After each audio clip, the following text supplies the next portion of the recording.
बहुजन समाज की ताकत को तोड़कर हिंदू के नाम पर छक करके बहका करके अपना उल्लू सीधा करने का काम किया। हिंदू धर्म नहीं है बल्कि एक धोखा है, और जिसे हम हिंदू धर्म कहते हैं वो कुछ लोगों के लिए धंधा है।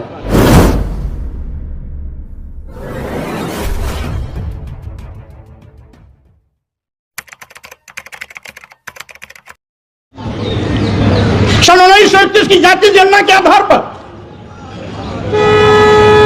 मात्र 3.5% ब्राह्मण है, 3% क्षत्रिय है, 1.5% वैश्य है। तीनों को जोड़ लिया जाए तो लगभग 7-8% होता है। यानी शेष तो बहुजन समाज है। तो 8% लोग अपने बलबूते पर सरकार नहीं बना सकते हैं। उन्होंने हमारी बहुजन समाज की ताकत को तोड़कर हिंदू के नाम पर छक करके बहका करके अपना उल्लू सीधा करने का काम किया। यानी वोट देने के लिए हम हिंदू, वोट के लिए अनुसूचित जाति, अनुसूचित जनजाति और पिछड़े वर्ग का व्यक्ति हिंदू, लेकिन सत्ता में बैठने के बाद हम हिंदू नहीं रह जाते। अगर सत्ता में बैठने के बाद भी ये हमें हिंदू मानते तो अनुसूचित जाति के आरक्षण को खत्म नहीं करते, अनुसूचित जनजाति के आरक्षण को खत्म नहीं करते, पिछड़े वर्गों के आरक्षण को खत्म नहीं करते। इसका मतलब है हिंदू एक धोखा है।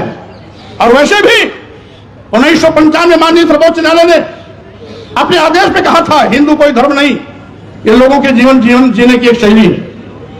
यही नहीं, जो सबसे बड़े धर्म के ठेकेदार बनते हैं, आरएसएस के प्रमुख मोहन भागवत जी ने भी कहा है, एक नहीं 2 बार कहा, हिंदू धर्म नाम का कोई धर्म नहीं है बल्कि इन लोगों के जीवन जीने की एक कला है। देश के माननीय प्रधानमंत्री जी ने भी कहा, माननीय मोदी ने भी कहा हिंदू धर्म नहीं है। और अभी 1-2 महीने पहले माननीय गडकरी जी ने भी कहा, एक मीडिया कॉन्क्लेव में कहा। लेकिन इन लोगों के कहने से किसी की भावना आहत नहीं होती है। अगर स्वामी प्रसाद मौर्य कह देते हैं हिंदू धर्म नहीं है बल्कि एक धोखा है, और जिसे हम हिंदू धर्म कहते हैं वो कुछ लोगों के लिए धंधा है। जब हम कहते हैं कि ये कुछ लोगों के लिए धंधा है तब पूरे देश में भूचाल मच जाता है। लेकिन वही चीज अगर मोहन भागवत जी कहते हैं, माननीय प्रधानमंत्री नरेंद्र मोदी जी कहते हैं, माननीय गडकरी जी कहते हैं तो किसी की भी भावना आहत नहीं होती।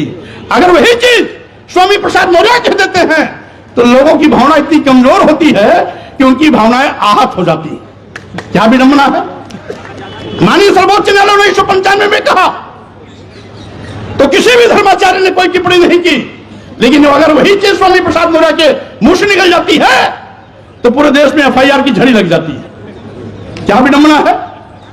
आखिर हम क्या कहते हैं, हम तो वही कहते हैं जो भारतीय संविधान कहता है। अनुच्छेद 14 में सब क्लास में स्पष्ट है कि वर्ण, धर्म, वर्ण, जाति, लिंग, जन्म स्थान के आधार पर किसी के साथ कोई भेदभाव नहीं किया जा सकता। अगर भेदभाव नहीं किया जा सकता तो सत्ता में बैठे हुए लोग आज खुल्ला हमारे साथ सत्ता व्यवहार क्यों कर रहे हैं। भारतीय संविधान द्वारा दिया गया अधिकार छीनने का पाप क्यों कर रहे हैं, आरक्षण खत्म क्यों कर रहे हैं, संविधान को निष्प्रभावी क्यों कर रहे हैं, लोकतंत्र को खत्म करने का दुस्साहस क्यों कर रहे हैं।